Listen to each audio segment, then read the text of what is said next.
ओम शांति। 27 मार्च 2025 बाबा के महावाक्य।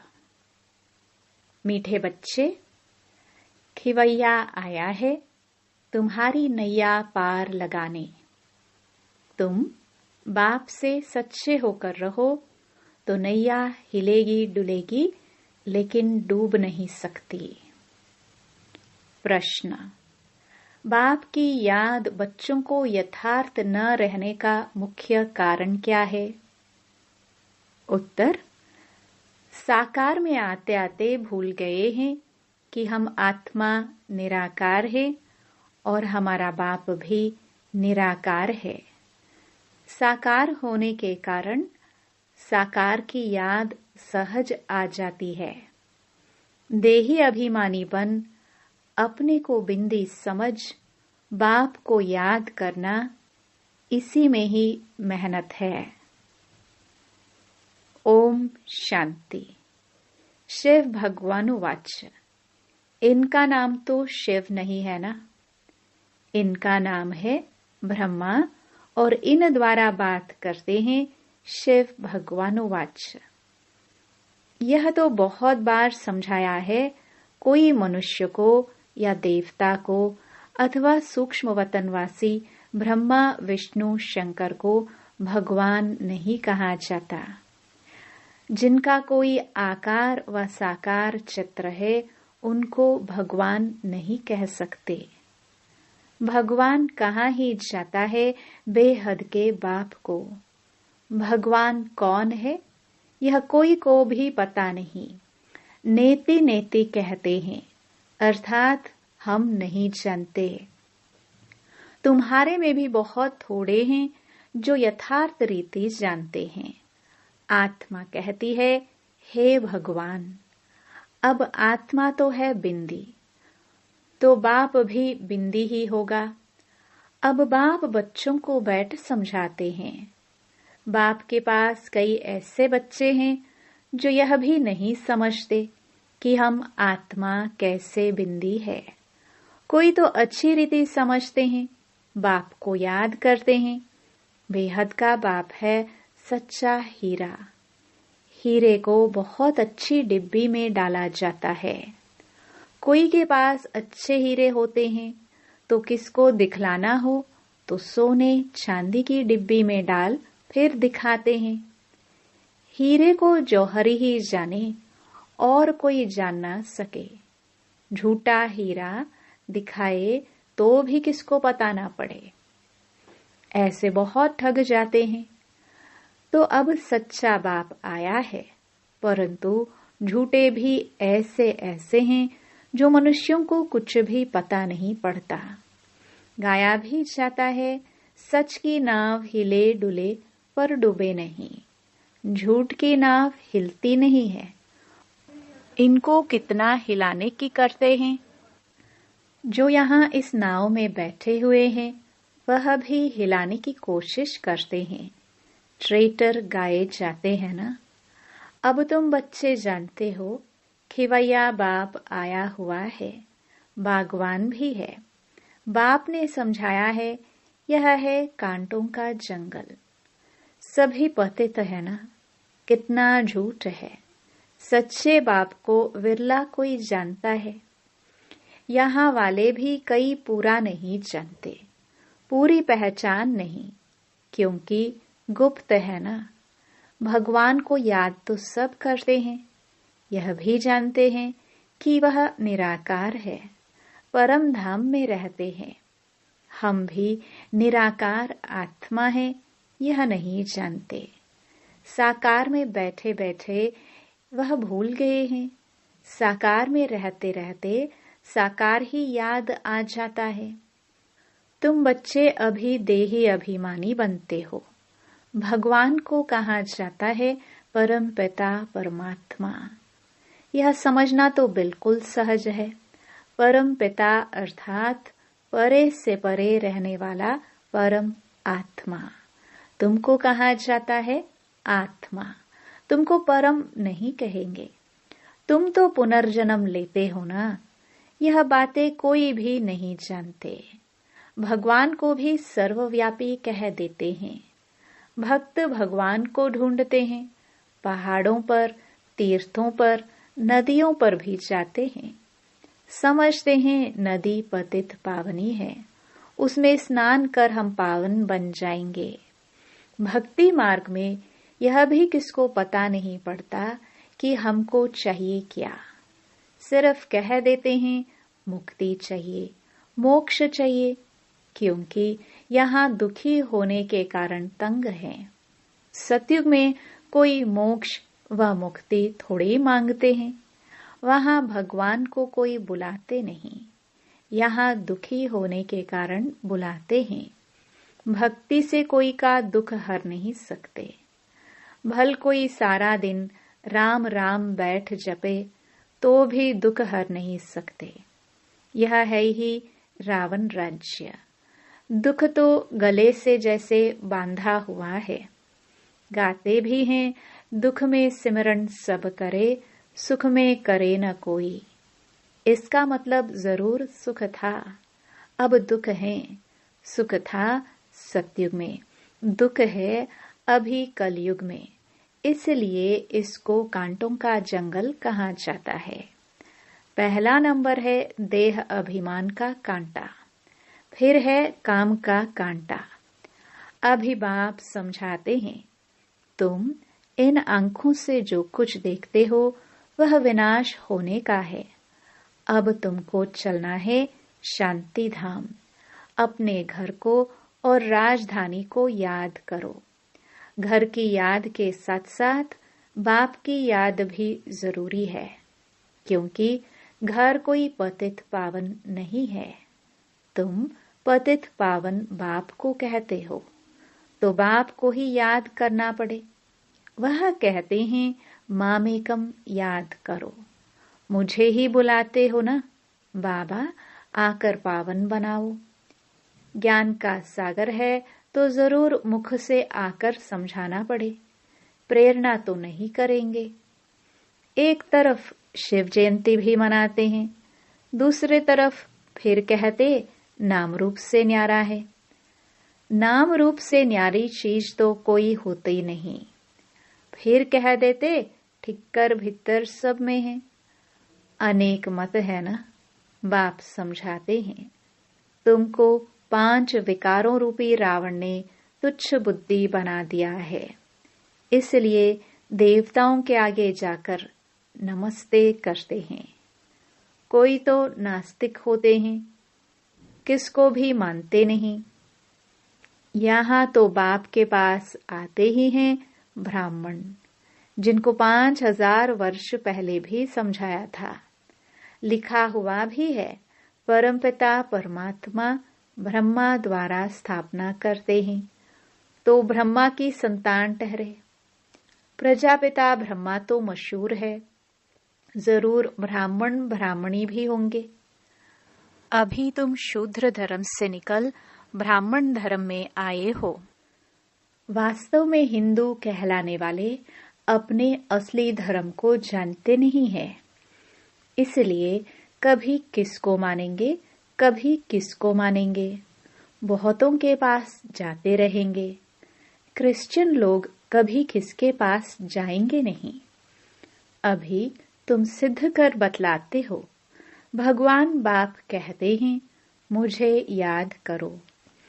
एक दिन अखबारों में भी पढ़ेगा कि भगवान कहते हैं मुझे याद करने से ही तुम पतित से पावन बन जाएंगे। जब विनाश नजदीक होगा तब अखबारों द्वारा भी यह आवाज कानों पर पड़ेगा। अखबार में तो कहां-कहां से समाचार आते हैं ना, अभी भी डाल सकते हो। भगवान वाच परमपिता परमात्मा शिव कहते हैं मैं हूँ पतित पावन, मुझे याद करो तो तुम पावन बन जाएंगे। इस पतित दुनिया का विनाश सामने खड़ा है। विनाश जरूर होना है, यह भी सबको निश्चय हो जाएगा। रिहर्सल भी होती रहेगी।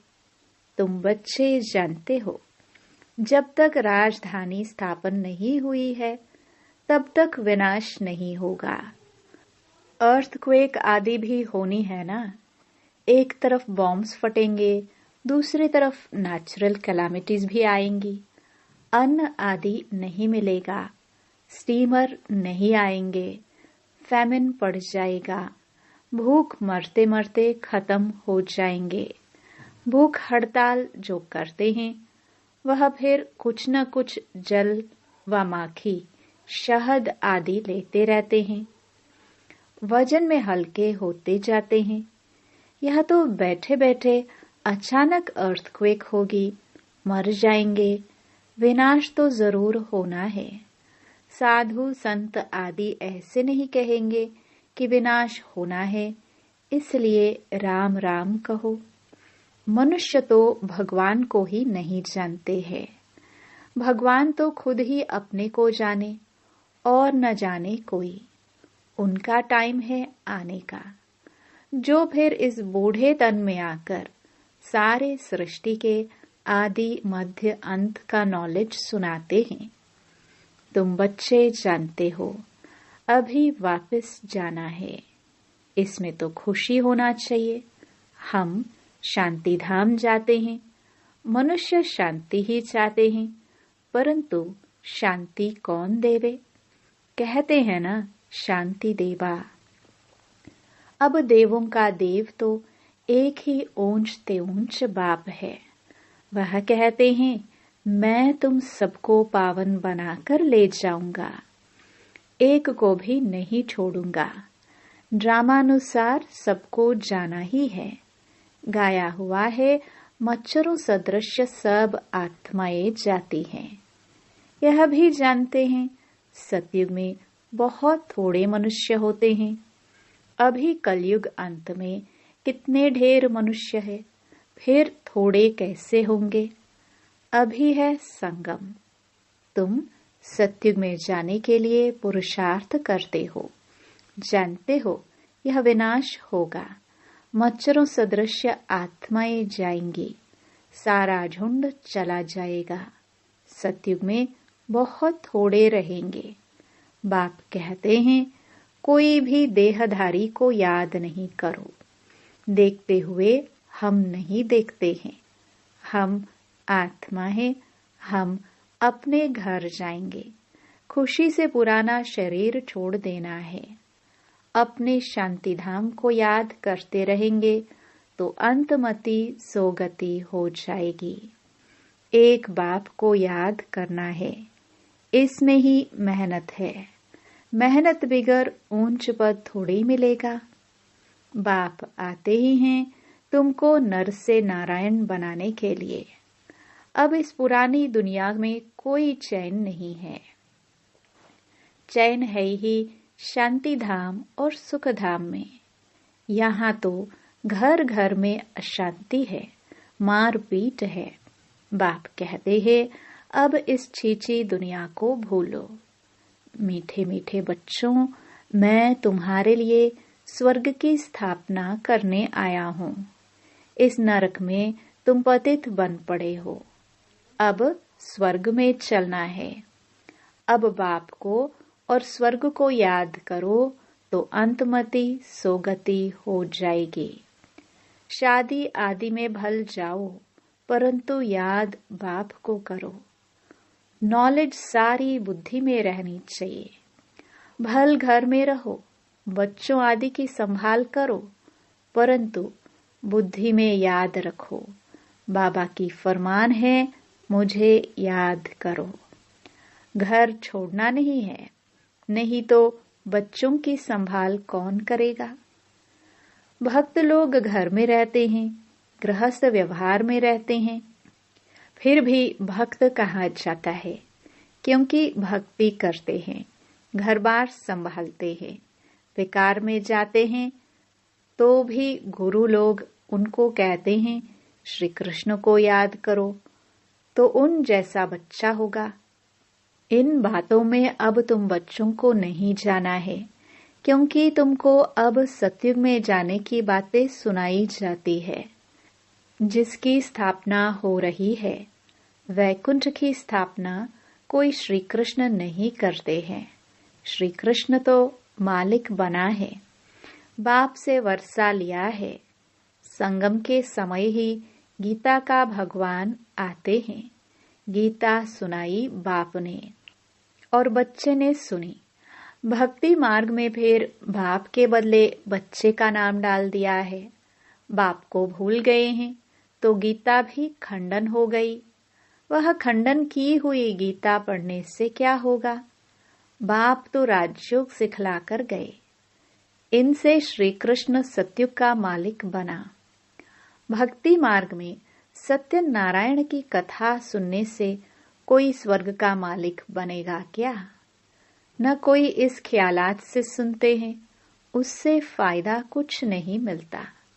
साधु संत आदि अपने अपने मंत्र देते हैं, फोटो देते हैं, यहाँ वह कोई बात नहीं।